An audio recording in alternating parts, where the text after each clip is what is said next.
agenda. Are there any public comments on issues that are not on the agenda? Hearing none, we will move on to the approval of the minutes from our May 21st meeting. Comments from the board? I didn't have any. No additions? Hearing no additions, corrections. The minutes are approved by unanimous consent.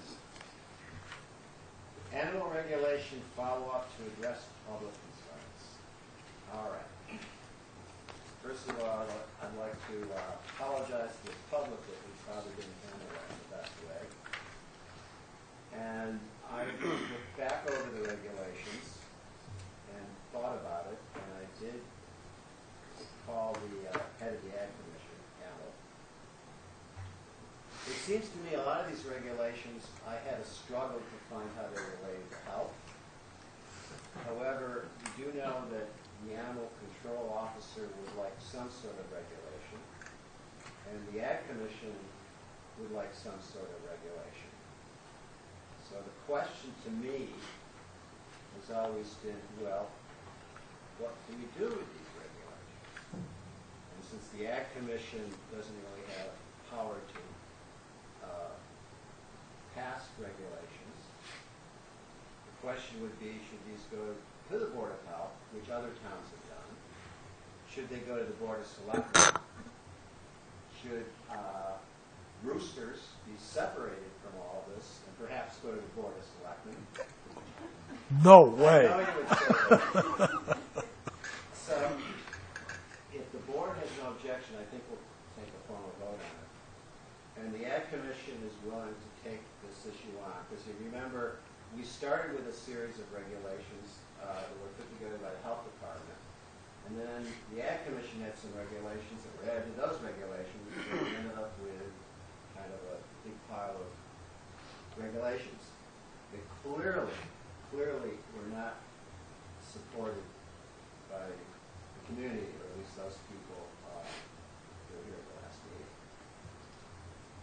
So, if the board will agree with me, we will refer this to the Ag Commission, which probably makes some sense. And the Ag Commission will do their work on their proposed regulations, which I most likely do a lot less than we saw at the last meeting and much more succinct.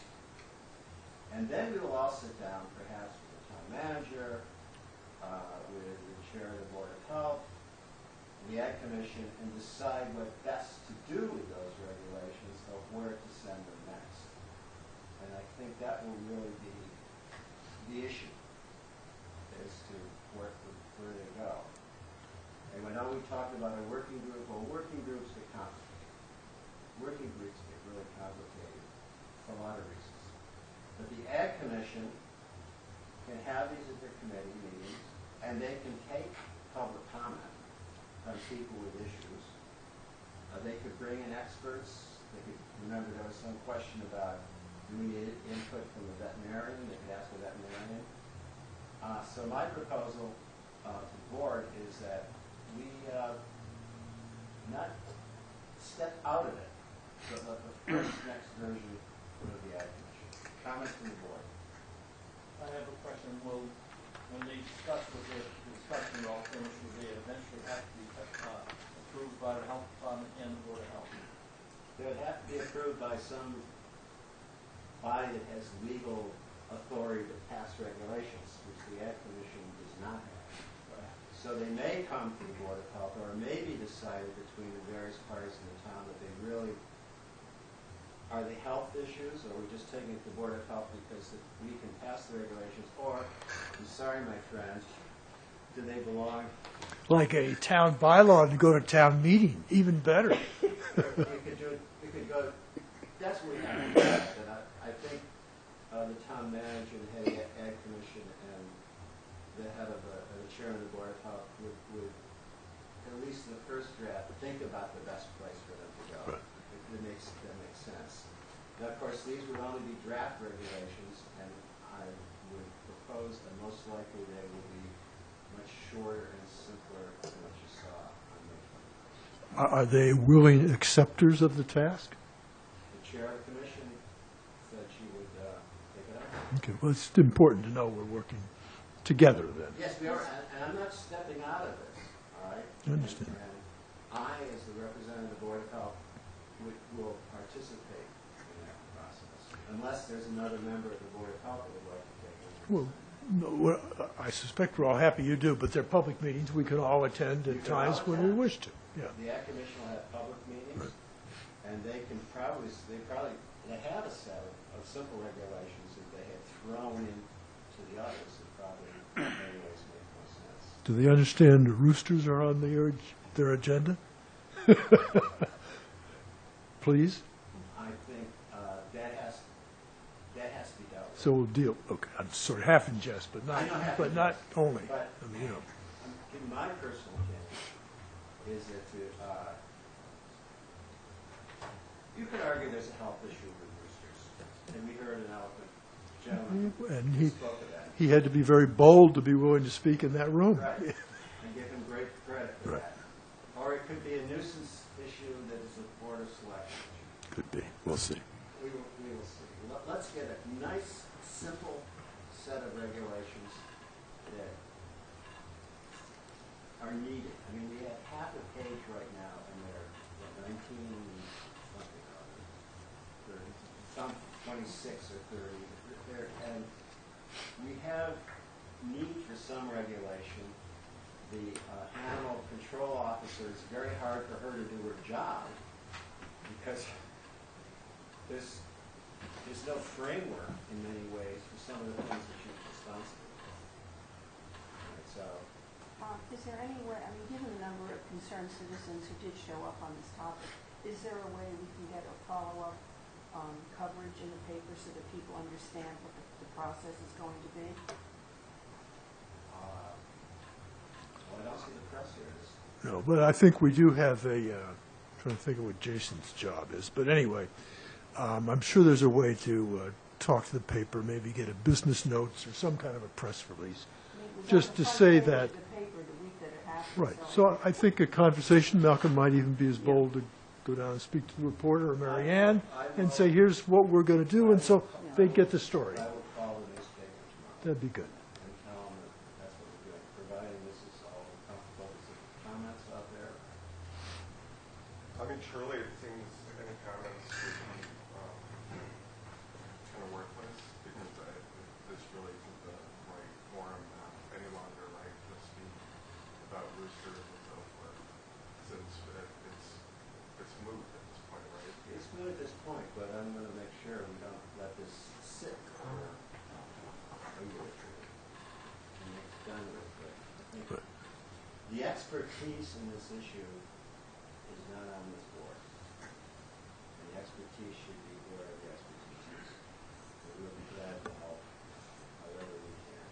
And that, I think, is Yeah, what sounds like a good plan to me, we're Malcolm. gonna do. And no objections to that, then this is the plan on the board. Good. All right? That's approved by unanimous consent. All right, beach Okay, issues. beach water quality sampling variance. This is a request to renew or extend the beach water quality sampling variance for Surfside 1 and 2, Cisco, and Cliffside. The Board of Health approved this variance 4 years ago, and since the water quality has been consistently good, and we've had no beach closures over the past 4 years, we'd like to recommend approving the extension of this variance for the next 4. And again, it would be monthly testing rather than weekly testing, which is a provision provided by beach water quality regulations. Comments, pleasure of the board?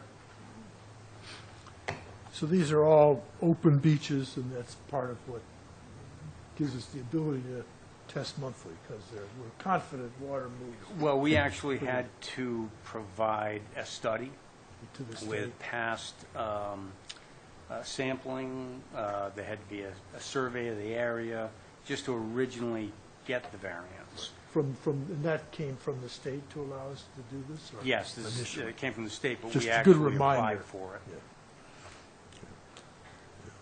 Yeah. I don't think I have any problem, Mr. Chairman. Anyone in the comments?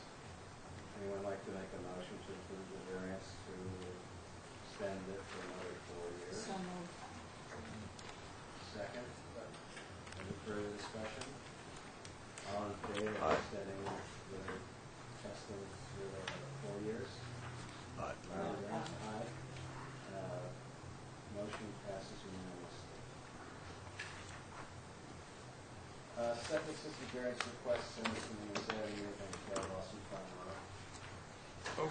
Okay, I don't think Austin Farm Road's going to be heard. The applicant has made the necessary changes.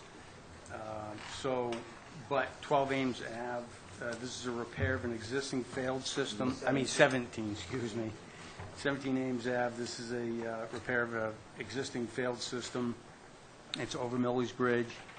It's on roughly 15,000 square feet. And the applicant's requesting variances from the local well to leach facility, which is 150 feet. They can provide 107. He's also looking for relief from the setback distance from septic leach to property line, which is 50 in Nantucket. They can get 11 feet separation. And then the setback from septic leach to nitrogen sensitive area, which would be Nantucket Harbor, is 300, and they can get 136 feet. So I asked for a voluntary tight tank on the applicant's part because we just passed those tight tank regulations last week, but they don't go into effect until July 1st. So the applicant was not necessarily interested in that. So the other recommendation would be that they give us 6-foot separation between the bottom of the leach and groundwater. They are proposing a microfast alternative design septic system, which is approved for general use for nitrogen removal through DEP. They're going to pressure dose the leach field, which is better than gravity, and they're going to verify groundwater. And the only issue with the groundwater was we had discrepancies on maybe how some of the neighboring properties showed it on their plans, so when we did our research, so Mr. Bracken is the agent for the applicant, so he is going to verify that. So I would make a recommendation to approve the variances with those conditions. He says here, voluntarily install a tight tank. Is that the correct word, voluntarily? It is, because we do not have regulations that go into effect till July 1, so they would have to voluntarily install it. Under DEP, they would have to prove that it was a last resort, and he's proved it's not a last resort. What you mean? I have a question. You had a question, now come back. Okay. It's only a last resort if these three things that these requirements he cannot meet gives him a variance. This is a repair of an existing system in an existing home with 3 bedrooms. They're not adding flow, and so maximum feasible compliance, I believe he's met that. Even though all these things, the 50-foot he's only got 11, on 300 feet he's only got 136 because they're existing? Yes, plus those are local regulations, not to devalue our local regulations. We think very highly of them, but he meets DEP's regulations. The other question I have is the system that he's going to put in, does it meet the same standards of Title V? Absolutely. Okay. What's the reason not to volunteer? Is it cost? I mean, is there something, just to help understand what's going on here? If I may, Please, go ahead. John Bracken from Bracken hearing.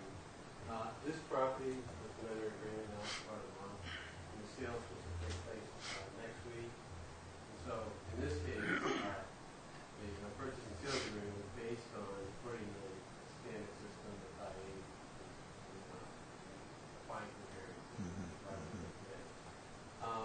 In some cases, the tight tank does work to your advantage, depending on the cost of the system, and so it's kind of a win-win for everybody. But in this case, the proposed buyer is not going to negotiate tight tank. And the seller wants to sell. The seller wants the seller doesn't get to the tight tank. Matter of fact, the seller wanted tight tank to see if he's comfortable paying for it. So, But tight tank would be a lot. he wants to cheaper collect than- for passing go, so to speak. Yeah, Exactly.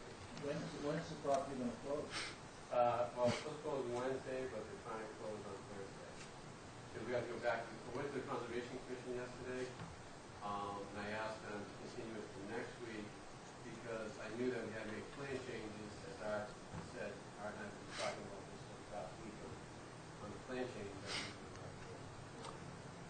So the Concom still has to grant, do whatever they One have of to the do. conditions which we, Yeah. we stated in the indicator any issues with. Yeah. In fact, they were happy to hear that we were adding another component to the system. Right. A couple other things I just want to point out,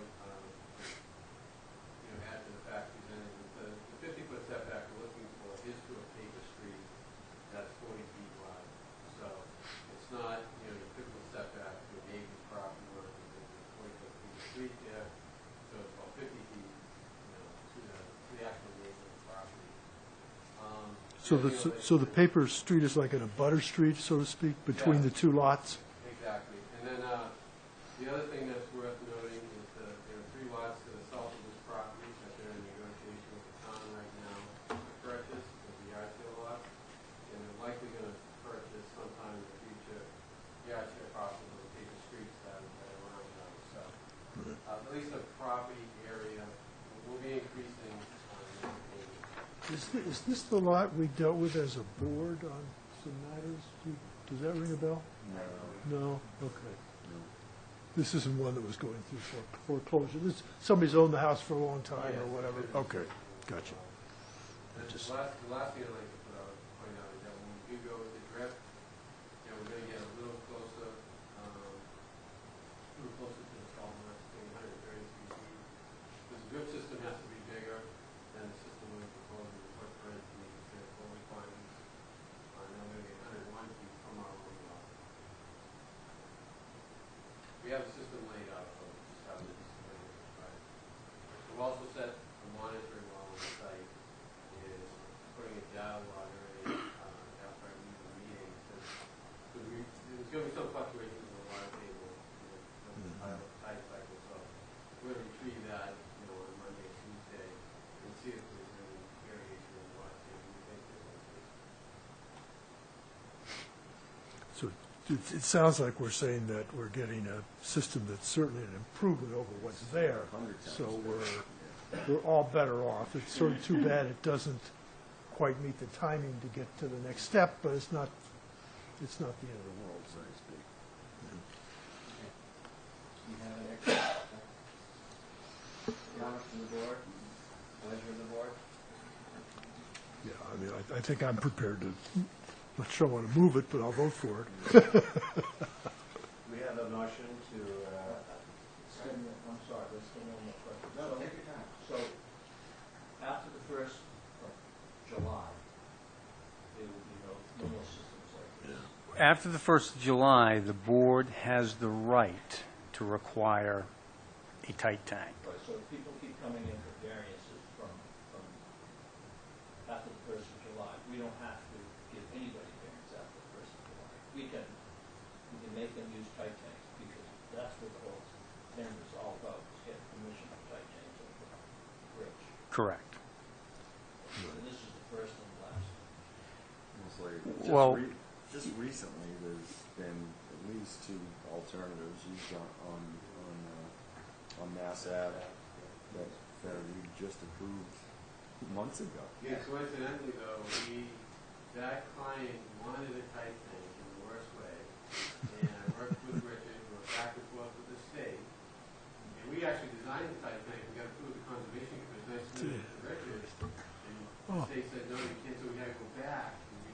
And they must have known what they were going to do. So, I mean, yeah, well, that's like I said, I don't think, even if we voluntarily said, okay, we'll do the tight tank, we probably couldn't get the permit for it until we waited about July 1st. then you might not be able to have the closing and whatever. I just want to be sure that after the 1st of July, if we say it's a tight tank, it's a tight tank. I don't want people Correct. The coming in board's saying that pleasure. You granted one guy this, so I want. Well, the board's going to be able to make the decision case by case. And the minutes of this meeting will make it very clear that we have a date issue here. Correct. Right. So So, you know, So, just, it'd be hard to say. right, I think you're dead on with that. I think the date is going to show us before. But, Jim, you still have a situation where this board can allow it on one and require this system on another after July 1st. This regulation does not say everybody has to do this. It's up to the board. It's in your And hands. we're getting a good system. Correct. Yeah, and we pay that. in this case, yes. This case. Right, yeah. So All right, so do I hear a motion to approve? Or- so I'm happy to make the motion to approve, Any further in spite of discussion? what I just said. Let's move on. All in favor of approving this variance based upon the recommendations outlined by Art and the long-term installation of this tank? Aye. No, no. What did I say? You said voluntary installation of a tight tank. It's not a voluntary installation of a tight tank. This is, I didn't mean tight tank, I meant The system There you is go. proposed. as discussed and recommended by Art has been approved unanimously. Okay. Mr. Chairman, could we just 1 second on this, just to follow sort of on Jim's questions? We may want to think a little bit as we get into the new date period, whether we're going to think about a policy that we really want to make sure everybody has a tight tank, or do we want to be willing to take them case by case? And I don't know the issue. There may be reasons to take them case by case, or there may be easier for us and everybody to say, here's what we intend to do, you know. So, And I thought that was what we were aiming for. Right. Was that date, so we got permission from the state, so that they would allow us to put tight tanks, and that everything on that side of the bridge, as of July 1st, would be a tight tank. that certainly had been my assumption, but that's why I wanted to follow up and, you know, we could adopt a board policy subject to emergency exceptions or something that we intend that tight tanks will be the norm, and we expect applicants to move in that direction, That was- period, or something like that. That's what the board asked and the board wants. Good. I'm sure there's going to be some exceptions, but I think it would be rare. correct. I mean, the recommendation from our office right now would be to require everybody over there to have a tight tank. That was, Good. that So was we're all on the- the same page then. Okay, okay. Okay, well, this one looks exciting. Grease traps. Grease traps. What do you want to do with grease traps? Grease traps. So, due to some recent information from DPW and wastewater treatment facility on some of the grease issues they've had, thought it might be pertinent to bring this in front of you tonight, and just let you know that we do have current grease trap regs. They're not bad. They're old and need to be updated. They do give us some leeway. As far as between the health office and DPW, there is a initiative to rewrite these regulations as well as some others so that they flow better. So the sewer regulations are going to be rewritten. Some of our septic regulations are going to be rewritten. So we want to do that all together. All right. Now, but I do want to address some of what we do as a health department when it comes to restaurants and grease traps. And I don't know if you can see on your packet, the yearly letter we send out, it's a requirement to have the grease trap opened at inspection. One, so that we know they know where it is. Two, that they know how to open it. And three, that it's being cleaned. We also do a little education, talk about frequency, and as far as frequency of cleaning and whatnot. Part of the issue with grease is, unfortunately, it's a piece of wastewater, and that is never going to be removed. It can be minimized. You know, these grease traps are right close to some of these fixtures within these restaurants. The plumbing code requires it to protect the plumbing. Well, the hot water going through doesn't allow coagulation. It allows some, but so it is getting by. Now, so when we rewrite these regulations, we cannot go less than the plumbing code. All right? So that's going to be a challenge, because what we're going to need to try to do is separate as much distance as we can. From the hot water to the trap. To kind of cool so that we can get coagulation. You know, whether it's traps in series, whether it's exterior grease traps, some of these grease traps. But then we have to look at the facility itself. Does it, you know, is it on a road? Can they put in an exterior grease trap? Steve brought up today, some of these facilities don't even have enough room to get 25 feet away from a fixture. So there's a lot of components to this, and we're working on it, is basically the message. Are you talking inside and outside? I'm talking that Inside grease trap. inside grease traps, and that we have been requiring some outside grease traps on new construction. Right, so who controls the grease traps outside, the DPW or the health department? Both. We're involved in communicating with DPW. As you can read in these regulations, DPW does have some authority. So we communicate with the town engineer on some of these bigger projects, like Stop and Shop, put in, I think, a 2,000-gallon exterior along with the interiors. And then you had, there's one facility going up on Sanford Boat, but we couldn't get them to put one exteriorly because of, you know, people driving over it and H-20 loading and the road having to be torn up. So they had to do a little something. Food takeout place going in there? Yeah. So there's always something with each facility that is going to, you know, make this sometimes difficult. The problem with, like, most of the problems we ran into with plumbing, you get a triple sink and it's grease trapped right aside of it. But all the grease, the big pans, pots and pans, go in the triple sink with the scalding hot water. And then the water's still scalding hot when it goes through the grease trap, and it just takes 50 to 60% of it right out of the grease trap. It doesn't even get caught in the grease trap. It goes right down the main line. And I believe the plumbing code requires that the trap be within 25 feet of the fixture. Right. So you can't really, it becomes difficult, but it's not impossible. So, and the issue, as I understood it, Art, that came up with sort of David Gray reporting on how this impacts the treatment facility or the pipes. It gets clogged up in the pipes later on as it does coagulate, and you know, then we're spending a lot of maintenance money to take care of that. So It's all part of it. We have a lot of restaurants. Every community is dealing with it, that has a municipal sewer system. So anyway, okay. Okay, well, thank you for the report, and let us know the rest. Okay. Now, those restaurants, I understand you have been doing some work in discussions. Yes, and, you know, I believe it's all positive. They've put together a plan. We've met a couple of times. I believe the plan is going to be easy to implement. The board's direction, as I understand it, is we are looking at people-seated dining, not seats. Yes, And that's what we're going to count. yes. They've put in a new computer program that is called No Wait, and it's supposed to be able to tell them how many people are in the facility at one time. The hostess needs to manage that. As long as they're managing that, this shouldn't be an issue.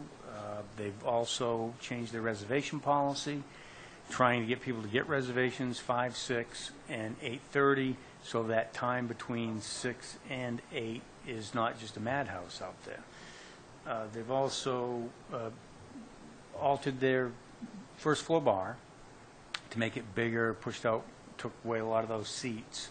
They are putting 3 high tops in that downstairs bar, and which is fine. I mean, we've already decided that it's people eating, not the number of seats, and we will monitor them like we will monitor the other 4 or 5 facilities that are on septic systems for compliance.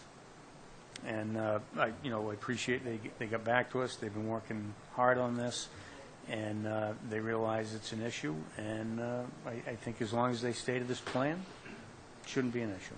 I got one problem. It's not a problem, it's just a question. Sure. Number 3 says, we will count anyone sitting at the first and second floor bar who is eating.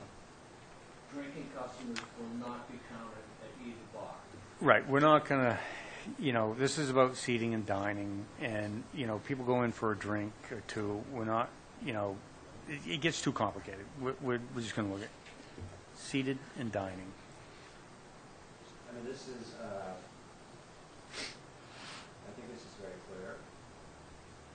And you and Millie's agree to this. It's a unique giant step forward from where we've been in the past. We've had these endless circular discussions. Correct. And the magic number is still 124. 120 It's the magic number of diners. diners. Exactly. Right. Okay. Any other comments from the board? Just one question, on the reservation policy, I'm trying to remember, they, previously didn't take reservations, or what did they do? Was it just, I think having a more formal reservation policy ought to have a lot to do with how the flow of people is, but maybe not, I don't know. I do not recall. I believe this is a first, but maybe Mr. Ross can shed some light. Okay, I was just curious, that's all.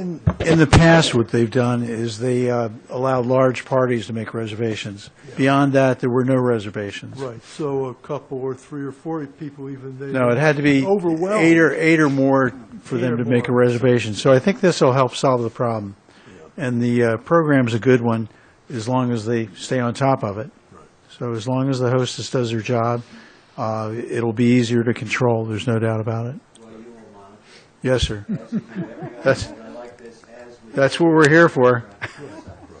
That's our job. You're not picking them out. You're doing it at any restaurant in the septic system. No, we're glad to do it for everyone that has this problem. I mean, it really is. I mean, it's a concern because they're limited by their system, and so therefore, the 4 other restaurants and groups that are in that category, I mean, have to be monitored. It's only the correct way to do it. So, yes, sir. Thank you. Next you have here venison donation program update. We've heard a little bit about this in the past. Right. So, turns out, and I should have known better, because, we did the research, but this is a pilot program and confirmed with the DPH Food Protection Program. It's the only one in the state right now. So it is a pilot program. It's not a program yet until we institute it. But we've made a lot of ground. We've got their approval. We're real close. What we're real close with is I've had conversations with the food bank. They're excited. They're all for it. I asked them to come today. They were short-staffed. I wanted you to hear from them as well. They need a few more freezers, which they didn't seem to think was going to be an issue. In fact, it seems to be more my concern than it is theirs. They think they can get them no problem. Then the next issue we have to do is if there's a donator, we need to figure out price per pound, because that's going to be the selling point for somebody becoming the processor. Once we have that, we can then go shop a processor on island and make this happen. Right now, it seems like the donation part of it isn't going to be a problem. It would be just the same way. I didn't realize how the food pantry worked, but pretty much they pay for food, they give it out, the donator provides a check for after the fact. So The donator donates to the food bank. after the fact. after the fact. So, which goes along with this program. Is it logical to talk to the donor now or after we have a proper processor? I think Even though we, don't have a cost per pound? I think we need the donator so that we can set up a cost per pound, because in New York, which is what this program is modeled after, it's $1 a pound, which is not a lot for a 30-pounder. You're getting $30 a deer, roughly. If you figure out ground meat on a deer is somewhere between $30 and $35. On Long Island, they get $2 a pound. This is Nantucket. This has to be worth somebody's while to hang up their tools, stop their day job, and do this for 2 or 3 weeks. So I think that's what we do, and then we shop And them. I'll call you next week and set up a meeting. I have to go back to the potential donor to see if he's still interested. Okay. But just doing some rough calculations, I think we'll be okay, but I'll set the meeting. Okay, great. Or Good. soon, whenever. Yep. So Thank you. I just make sure I get, so I'm trying to make sure I understand the flow of money, just, so, the person doing the processing needs to be paid for his work, Correct. earn a profit, whatever. So, and the food pantry is paying him for the food delivered to the food pantry. I'm just trying to get the flow in my mind. Yep. So that they pay the processor, and the donor, help me, where did that come in? Someone has to get money to the food pantry so they can pay for the meat? The way, I'm trying to see, Yeah, the town could contribute to this if the town so decided. the town does contribute to the food pantry, just in a big picture way. I have another, there's a potential person on this island who would be willing to donate for Right. this program. Okay, gotcha. So that the money would go from a donation to the food pantry Right. to the processor. Okay, just And gotcha. is this for 1 year? Is this for the duration of the pilot program, or? It's only for 2 weeks, right? well, for starters, we wanted the baby steps, get this thing off the ground, not get too big, and then grow from there. So, actually, what was your question? I'm sorry. I was wondering about the donor. Is he willing to Oh, continue in oh, I'm sorry. perpetuity, or is it just Well, I have no the first idea. step? Okay. But I think Yes. donors always contribute to things that are successful. So we need to make this successful and not overdo it. I mean, you've done a nice job of working the logistics and the regulations, but it's something we haven't thought of. This is true, and Who- we're going to who would find be in out. charge of maintaining the data? You know, how many pounds came in, how much was given away, all of, is Well, that food pantry? In the regulation, there's transaction sheets, there are carbon copies, they're going to have to weigh per pound, and then pay for that, so that they're not paying, you know, for 20 pounds when they're really supposed to be getting 30. So there's a whole transaction process that they're going to have to do to verify. I think this is fabulous. It's a sea change, because we've been told for years that it wasn't possible, that the state would never allow it, while other states are doing exactly this, so I think it's fabulous. Well, we will see. We're not there yet. I know, Yeah. well, We're close. baby step, We're close. first baby step. This is just going to be for the first 2 weeks of shotgun, right? Yes, because that's when most deer are killed, It's going to be that first 2 weeks, okay? and, you know, the thing is, the Maybe later on, if it's successful, it'll just, expand. okay, perfect. And the, just one more question on the money side. The person doing the processing, somebody has to acquire or rent or lease equipment to do whatever they're going to do. So is he, in theory, going to come up with a capital, which may or may not be very much, I don't know, to do that? They're going to, well, yes, they're going to have to comply with these regulations. We're going to have to issue them a permit. Right. And it's the food code. This isn't even local regulations. So, you know, what would be nice is one of these restaurants who is closed after, you know, Columbus Day, saw an opportunity to make a couple $1,000s in a 2-week period, or, you know, and the facility complies. The only thing they're probably going to have to put together is a grinder, a commercial grade grinder or something like that, and after that, they comply. They hold all the licenses, and done and over with. It's So just, it's a so- tough week because of Stroll. And So they it's all not like open we're back up. thinking some guy has to put up $100,000 to get started or something, you know. Hopefully not. Yeah. Hopefully it would be somebody who's already in the business, so it's attractive and they can make a little extra money. Just, thanks, that's helpful. Okay, thank you. Thank you for spending the time to doing this, because, as Lynn says, it's got to go. Your health officer report? Okay, so we've moved to 3 East Chestnut. It has been, it's been good. It was, I'm not going to say there were no problems, but it was pretty much seamless. We communicated with a lot of people through email. The public information officer sent plenty of emails out. People are finding us left and right. So that's been good. We have Kathy LaFave here tonight, our inspector. Yeah, we're very thankful to see her. She's, you know, her experience that she didn't lose much of in the past is helping us out today. And Hank Ross was a huge asset coming back early this year with the move, and also picking up the lion's share of inspections. So anyway, the move has been good. We're in our location. We have hired an office administrator. It's Ann Barrett, another experienced person who has already put us on the path to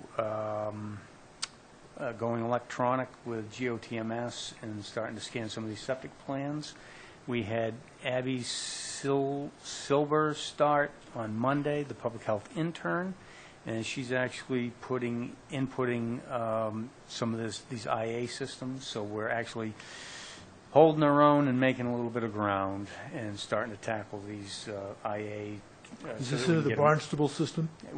We got to put them together first. Okay. But what she's already found out is I identified 140. We're now to 194. So there's even more than Oh, good. I'd hoped, to be honest with you. I hoped it was going to be less. So as we Make have it easier. time, we'll put on the map too and all that, Yep, Art? we'll get it all done. Yeah, it's great. So that's all been good.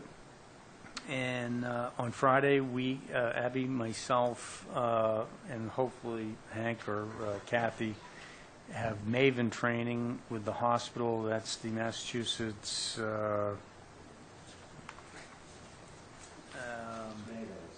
Virtual Epidemiological Network. So this is the reportable disease tracking. So hopefully we're going to be getting some education working on that. And then, believe it or not, I pinned down George Hoyfeld to July 9th. Almost close to stalking him, but we finally got him down. I don't have a time. So I'm pushing him for 4 o'clock. I don't know how you want to handle a Board of Health for that month. Do you want 2 Board of Health meetings or 1? Because I got to reserve rooms, because we usually get this. I'm glad to hear input from the board. My sense would be keep our regular meeting as it is, and then have a special meeting or reopen a hearing or whatever on the 9th and invite the board of selectmen and other interested parties. I would agree, because I don't know that we want to bring him over here and then have to, you know, go through variances and I don't think we're stuff like that, and hold him up or hold them up. Yeah, but I think we ought to make sure we get him while we can. Yep. Keeps it moving along, So so. just post a meeting for that date, when you have time, and we'll be, one agenda item. It could be, since we never really closed the hearing, it could be continuing discussion on hearing, blah, blah, blah. All right, I'll run it by you. Yeah, if he can only do it at 9, that's sort of something, that's the way it is, you know? And that gives us some flexibility with time, too.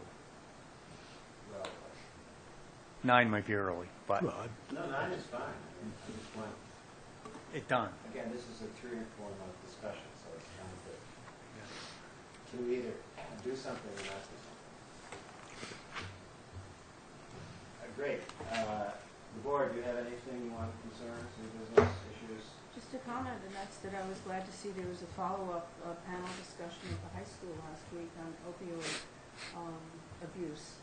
So obviously, the community is picking up the Was it need. same basic It was, now? it was Leckery and Amy Walnut and Tess from Family and Children. Yes. Yeah, no, I It was think, for the high school. and I guess parents as well, so. Well, that's something I need to follow up test is what kind of services are there for parents. I don't know, someone else has offered a venue of which Mhm. parent. We just had 2 more overdoses within the last 10 days.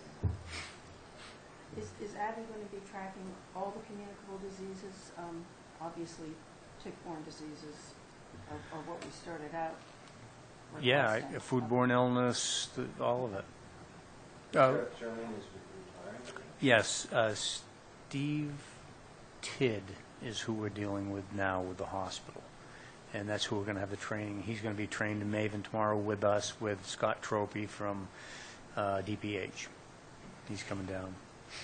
So I could probably get some better information for you. It's something we have to sort out down the road about how it's best to do that.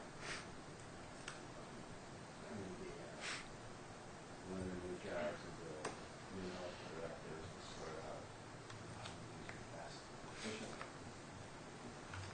Anything else?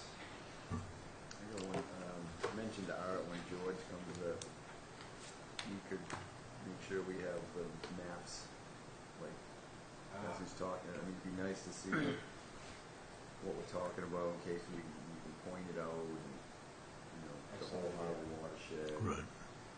Be good. Well, if I hear no objections, then Could I just, one more thing, just back on the septics again. As you're putting them in, it reminds me that we had a report at the board from the Sewer Advisory Committee last night, and, you know, the septic management plan comes up periodically, and I can see some of the sort of questions or processes are going to come back at us in terms of communication with people who have septics, and how often how do you follow up on pump outs, and all those questions. So it's like a database is important, not just for the IA, eventually for all septic systems. well, I think one of the health department's major tasks in the coming 2 months is to really get wastewater management plan, functional executable plan, and file that. It's helpful to remind us, we do have a plan now, I mean, but It's an execution and I- operational I project. understand, so we gotta, but you don't want to ignore what we have, so if we need to update it, change it, it takes time to do all that, Yeah. but anyway, okay. All right, then, if there's no objections, then what? Well, Do you think, I was in epidemiology and biostatistics for 30 years, do you think there's room and it's permissible for me to attend that Maven training with the other things? Tomorrow, I think it's a little too late because we had to do some online, I don't know if it was tutorial, but we had to set up some accounts, and so, but you are unofficial Board of Health file status. Well, and I just hate to see an opportunity like that go away. You didn't learn it, oh my God. It's one of the things we have to do in the future is figure out a management system for that payment system, either what we have or find a better way. Now, the third time, hearing no objections, we will adjourn and thank you. It was a very quiet, this was much